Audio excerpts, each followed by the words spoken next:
ഒന്നുകൂടി കൊടുത്തോ, ഒന്നുകൂടി കൊടുത്തോ. ആരും മുമ്പിലേക്ക് പോകരുത്. ലക്ഷ്മിക്ക് ദേഷ്യം വന്നു കഴിഞ്ഞാൽ നല്ല പട കിട്ടും. ആനയുടെ വലുപ്പം കണ്ടില്ലേ? എല്ലാവർക്കും നല്ല പട കിട്ടൂട്ടാ. ആനയ്ക്ക് ദേഷ്യം വന്നിട്ടുണ്ടല്ലോ. അപ്പൊ എല്ലാവരും നല്ല കുട്ടികളായിട്ട് അവിടെ നിന്നോ. നമ്മുടെ കൂട്ടുകാരനെ കൊണ്ട് ആന ലക്ഷ്മിക്കുട്ടി പോവാണ്. വളരെ പാവമാണ്, വാചകടിയില്ല, നാവ് പുറത്തേക്കിടാൻ പറ്റില്ല. നാവ് പുറത്തേക്കിടാൻ പറ്റില്ല. കണ്ടാ അവിടെ നിൽക്കും, നമ്മുടെ നാവ് പുറത്തേക്ക് വരുന്നുണ്ട. അതത്രേ ഉള്ളൂ. എന്താ നാവ് പുറത്തേക്കിടാൻ പറ്റില്ല, അതൊരു പ്രത്യേകതയാ.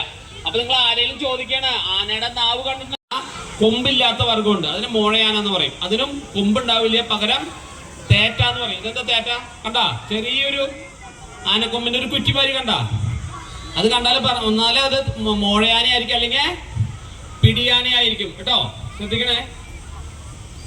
മറ്റൊരു കാര്യമാണ് ആനയുടെ ചെവി. ചെവി എന്തുപോലെ തോന്നുന്നത് നമുക്ക്?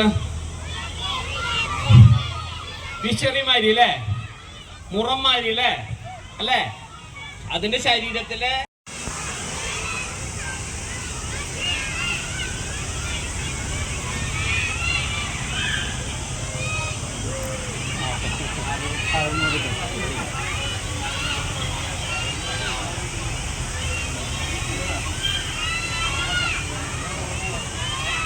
എല്ലാവരും നല്ല കുട്ടികളായിട്ടുണ്ടോ?